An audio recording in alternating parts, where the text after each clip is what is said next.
नमस्कार, आप देख रहे हैं खबरों का सबसे विश्वसनीय और धमाकेदार बुलेटिन न्यूज ब्लास्ट और आपके साथ में विजेंद्र सोलंकी। बात करते हैं जब मुख्यमंत्री गहलोत को मिला जीजी के आशीर्वाद। गहलोत ने भावुकता से जोड़ दिया जीजी के आगे हाथ और आज सुचिता की राजनीति देखी जोधपुर के अंदर। सूर सागर विधायक सूर्यकांता व्यास को सभी सम्मान से कहते हैं जीजी। आज शिलान्यास लोकार्पण कार्यक्रम में जीजी ने भावुक उद्बोधन दिया।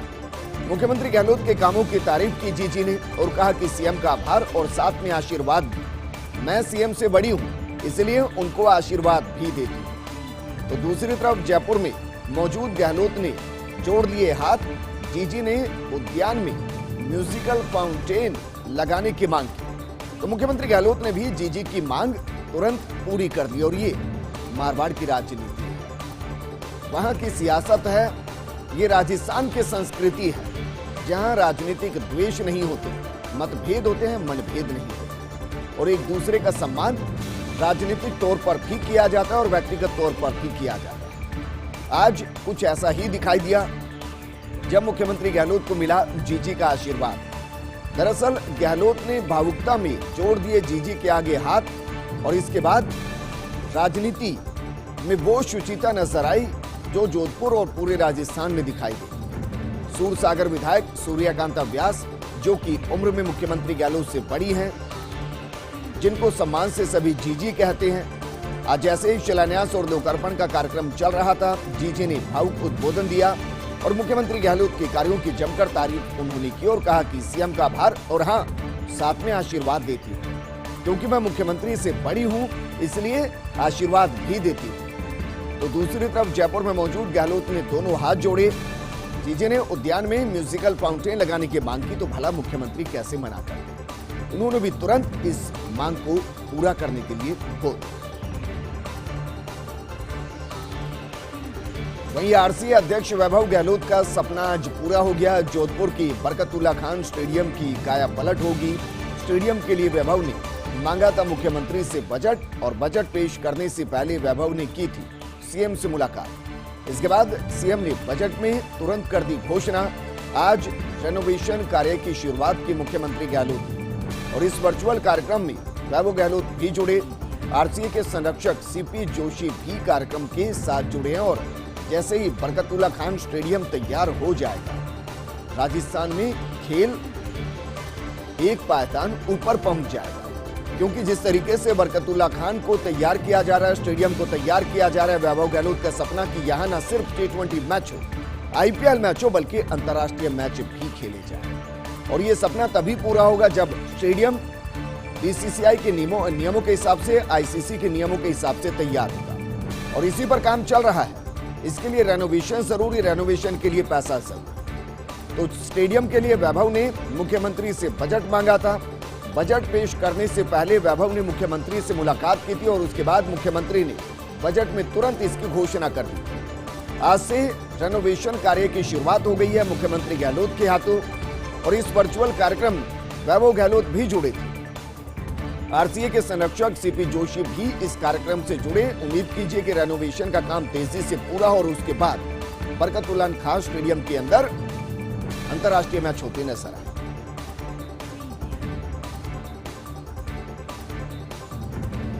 बात करते हैं राजस्थान में वैक्सीनेशन एट ए ग्लांस की, यानी कि एक नजर में राजस्थान में वैक्सीनेशन। प्रदेश में अब तक 1,70 लाख से ज्यादा डोज वैक्सीन की लग चुकी है। इनमें से 1,37,61,767 लोगों को कोरोना की पहली डोज लगी है, जबकि 32,80,387 लोगों को कोरोना की दोनों डोज लग चुके हैं, यानी कि उनका वैक्सीनेशन पूरा हो चुका है। अब उनको जब भी जरूरत पड़ेगी बूस्टर डोज की पड़ेगी, अगर ऐसा कोई प्रावधान आता है, वरना कोरोना के खिलाफ पूरी शील्ड हो चुकी है।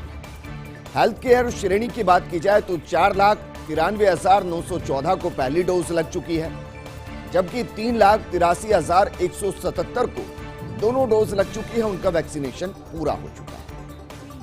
फ्रंटलाइन श्रेणी की बात की जाए तो इसमें 5,57,257 को पहली डोज लगी, जबकि 3,97,117 को दोनों डोज लग चुके हैं, उनका वैक्सीनेशन पूरा हो चुका है।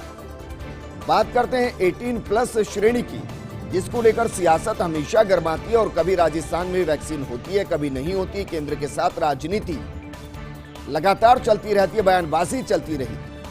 18+ श्रेणी में अब तक 18,23,130 लोगों को पहली कोरोना की वैक्सीन की डोज लग चुकी है, जबकि 45 से 59 आयु श्रेणी में 55,09,648 को पहली डोज, 8,22,382 को दोनों डोज लग चुकी है। बात करते हैं बुजुर्गों की, यानी कि जिनकी उम्र 60 साल से ज्यादा है। इस श्रेणी के अंदर 53,77,818 को पहली डोज लग चुकी है, जबकि 16,77,711 को दोनों डोज लग चुकी है। इसका मतलब यह कि अभी भी बुजुर्गों के अंदर एक बड़ी तादाद है जो लगभग 40 लाख के आसपास जिनको दूसरी डोज नहीं लगी, क्योंकि सिर्फ 53 लाख में से 16,77,000 ही ऐसे हैं जिनको दोनों डोज लगी। प्रदेश में अब तक सभी श्रेणियों की बात कर लेते हैं, उसमें 1,70,42,154 डोज वैक्सीन की लग चुकी है, लेकिन ये वो डोज है जो पहली डोज है। राजस्थान में कोरोना के खिलाफ जंग लगातार जारी है, वैक्सीनेशन जारी है। वैक्सीनेशन में राजस्थान बाकी राज्यों के मुकाबले काफी आगे भी चल रहा है, लेकिन समस्या वैक्सीन को लेकर है।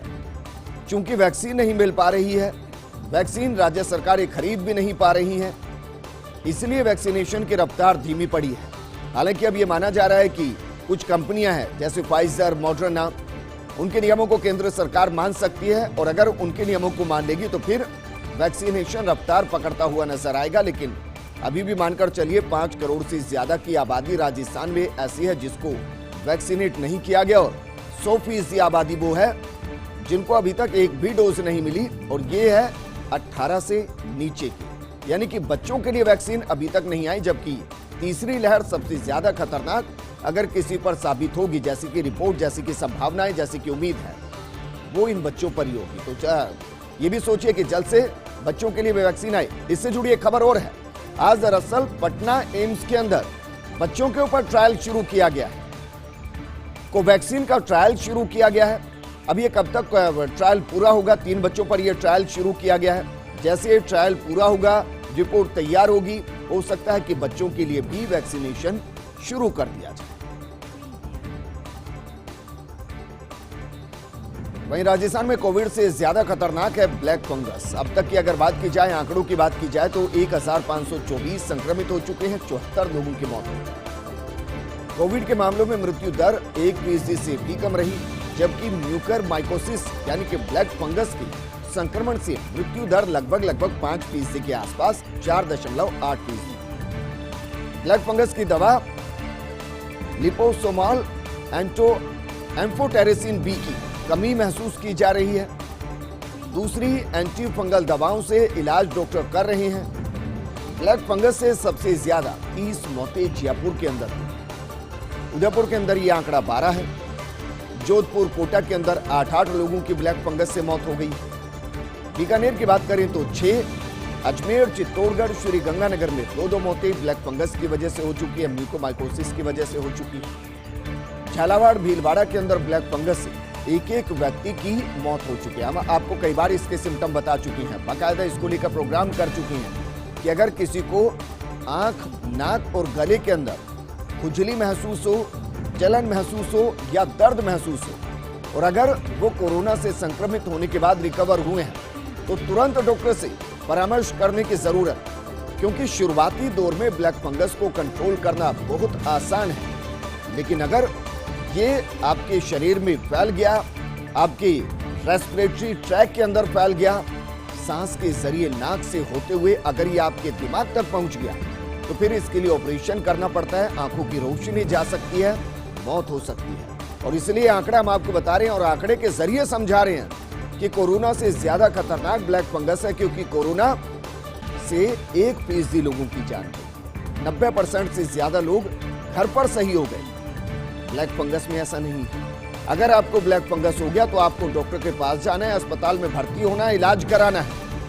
और आंकड़े से डरिए जरा, क्योंकि 1,524 लोग संक्रमित अभी तक हुए, लेकिन उनमें से 74 लोगों की मौत हो गई। 1% से कोरोना से मौत हुई, जबकि अगर बात म्यूकरमाइकोसिस की कर रहे हैं तो उससे लगभग 5% लोगों की मौत हो रही है।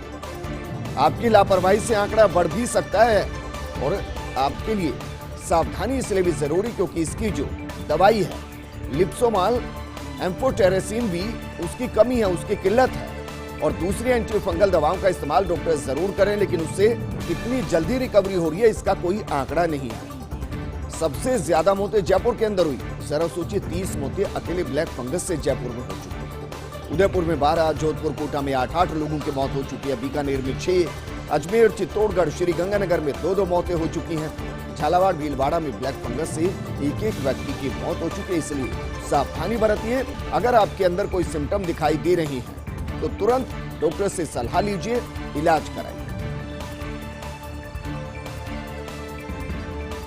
कल से प्रभारी मंत्री संभालेंगे अपने जिलों का हाल। प्रभारी मंत्री कल रहेंगे प्रभार वाले जिलों के दौरे पर। मुख्यमंत्री गहलोत के निर्देशन पर करेंगे जिलों का दौरा। जिलों में कोविड कार्यों और वैक्सीनेशन को लेकर भी समीक्षा करेंगे। सभी मंत्री प्रभार वाले जिलों में करेंगे प्रेस कॉन्फ्रेंस भी।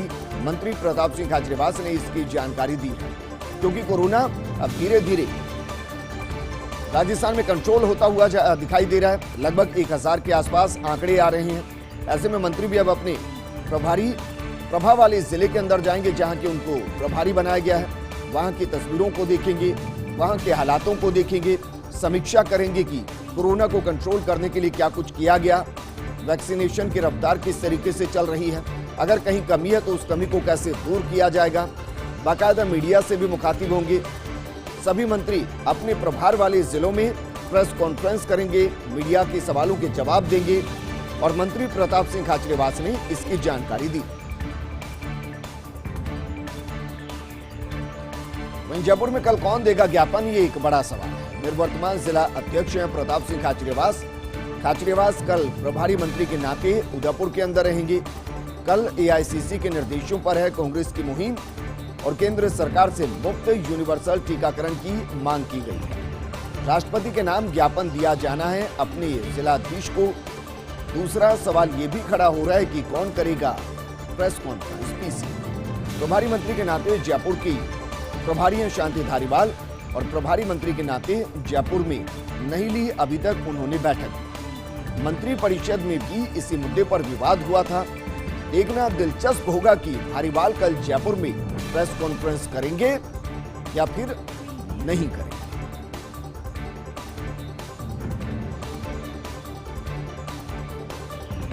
और अब बात करते हैं गजेंद्र सिंह शेखावत एफआईआर प्रकरण की, क्योंकि दिल्ली हाई कोर्ट से मुख्यमंत्री के ओएसडी लोकेश शर्मा को बड़ी राहत मिली है।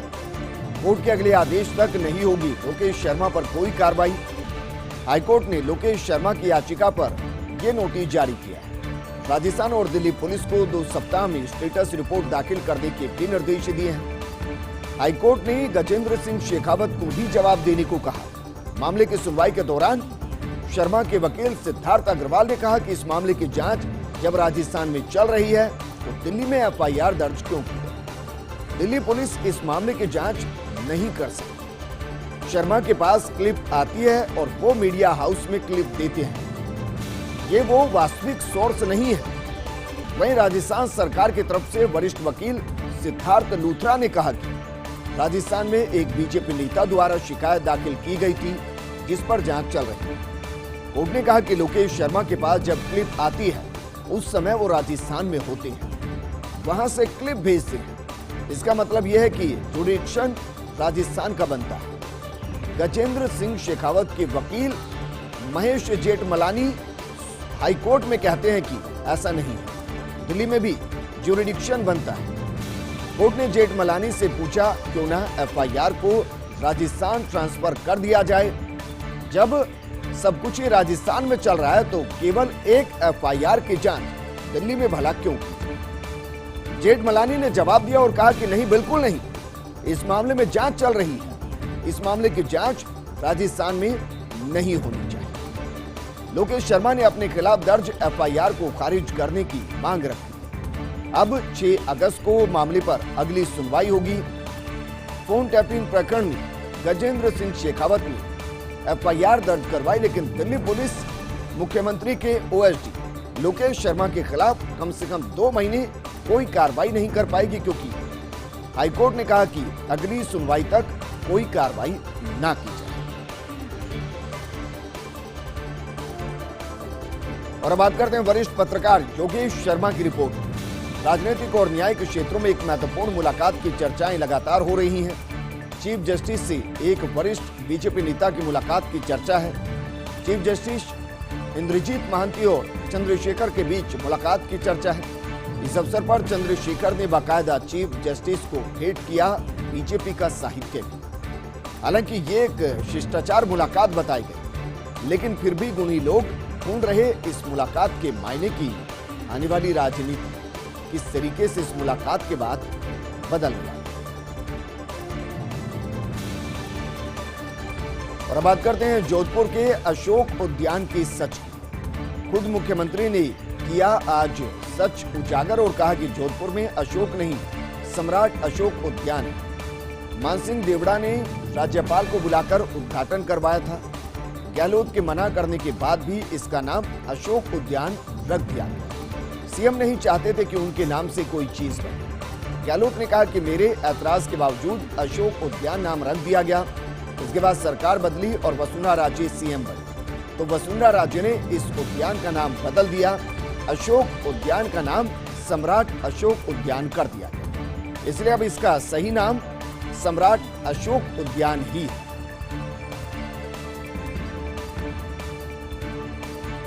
आईएएस के उद्बोधन पर मुस्कुराहट नहीं रोक सके मुख्यमंत्री गहलोत। जोधपुर में शिलान्यास लोकार्पण के कार्यक्रम का वाकया यूडीएच के कुंजीलाल मीणा ने शुरुआती भाषण दिया। पहले मुख्यमंत्री गहलोत पर वाल्मीकि रामायण का श्लोक सुनाया और कहा कि गहलोत ने इस श्लोक को चरितार्थ किया। फिर गहलोत और उनके पिता के किस्से कुंजी ने सुनाए। खुद कुंजी भी जोधपुर नगर निगम की सीईओ रह चुके हैं। इसके बाद मुख्यमंत्री गहलोत की तुलना राजा भागीरथ से कर दी और तुलना करते हुए कहा कि जोधपुर में विकास रूपी गंगा को राजस्थान के इस भागीरथ ने उतारा है। जोधपुर में हजारों सालों तक गहलोत को याद किया जाए। इस पर मुख्यमंत्री खिलखिलाकर हंस दिए। कार्यक्रम के अंदर ऐसे कुंजीलाल भी भाषण में राजनीतिक पुट देने के लिए प्रसिद्ध माने जाते हैं।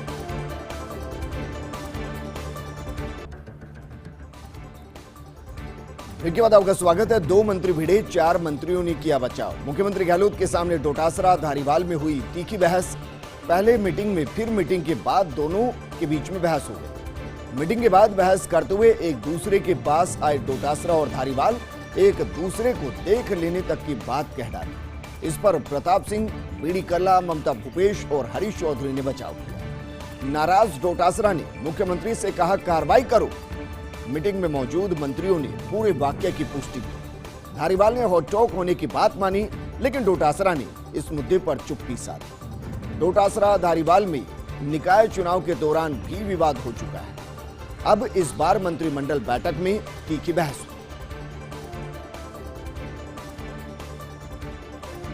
दरअसल वेणुगोपाल के सर्कुलर से उपजा मंत्री परिषद बैठक के अंदर विवाद। मुख्यमंत्री गहलोत ने पूछा था डोटासरा से, आप कब रखेंगे अपनी बात। बैठक के अंत में डोटासरा ने पढ़ा एआईसीसी का सर्कुलर। इसमें लिखा था मुफ्त यूनिवर्सल टीकाकरण के लिए आवाज उठाएं। मुख्यमंत्रियों, सीएलपी नेताओं और पीसीसी अध्यक्षों से निवेदन, 4 जून को अपने अपने राज्यों में राज्यपाल को ज्ञापन सौंपें। सभी के लिए टीके लगाने का आग्रह करें। इसके बाद प्रेस कॉन्फ्रेंस करें। पीसीसी अध्यक्षों को अपने जिलों में जिला अध्यक्षों को ज्ञापन सौंपना चाहिए।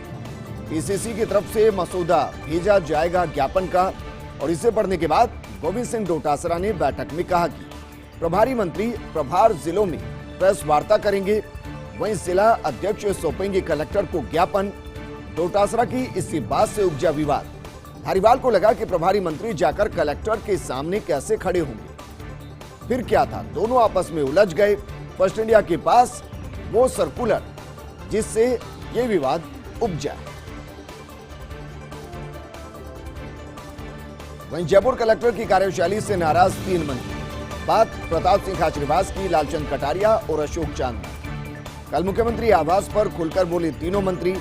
प्रताप सिंह ने कहा कि एसी कमरे से बाहर नहीं निकलते कलेक्टर साहब, तो चांदना ने कहा कि मैं सरप्राइज हूं कि जयपुर वाले इतने महीने जेल कैसे गए। शुक्र है कि बूंदी से इस साहब की जल्दी विदाई हो गई, वरना मुझे खुद सीएम साहब के हाथ जोड़ने पड़ते। इसके बाद दोनों मंत्रियों से बोले लालचंद कटारिया और कहा कि परेशान तो मैं भी हूं, लेकिन जाति का मामला है। बोले मेरे क्षेत्र में दौरा कर आते, मुझे बताते ही नहीं। एक मंत्री ने मुद्दा उठाया तो दूसरे ने लिया एक्शन। मंत्री सुभाष गर्ग ने मंत्रिमंडल में उठाया मुद्दा। भरतपुर धौलपुर के किसानों को सहकारी बैंक से ऋण वितरण का मुद्दा उठाया। इसके बाद मंत्री उदयलाल आंजना आए एक्शन के अंदर। जल्दी ऋण वितरण का काम शुरू किया जाएगा। खुद आंजना ने गर्ग को फोन कर जानकारी दी। गर्ग के अनुसार काफी समय से इस क्षेत्र के किसानों से किसान परेशान थे और इसलिए समाधान जरूर।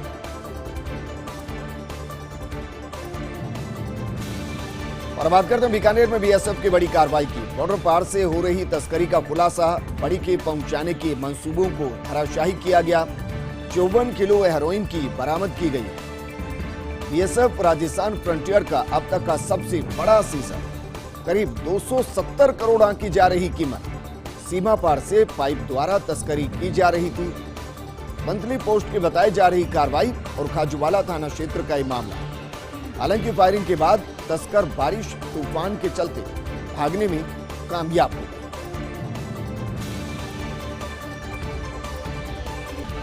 और बात करते हैं get well soon doctor Panagariya. Padma Shri doctor Ashok Panagariya की स्वास्थ्य से जुड़ा अपडेट। पीएससीसी अस्पताल में डॉक्टर पनगड़िया का उपचार जारी है। धीरे धीरे हो रहा पनगड़िया की सेहत में सुधार। ब्लड प्रेशर भी आ रहा डॉक्टर पनगड़िया का नॉर्मल। यूरिन संबंधी परेशानी से काफी सुधार हो चुका है, काफी राहत मिल चुकी है। हालांकि फिलहाल वेंटिलेटर सपोर्ट पर चल रहा ट्रीटमेंट। राजधानी समेत देश विदेश के नेफ्रोलॉजिस्ट, फिजिशियन, कार्डियोलॉजिस्ट के परामर्श पर चल रहा इलाज। डॉक्टर पनगड़िया के जल्द स्वस्थ होने को लेकर प्रार्थनाओं का दौर भी जारी है। देश के प्रख्यात न्यूरोलॉजिस्ट में से एक है डॉक्टर पनगड़िया।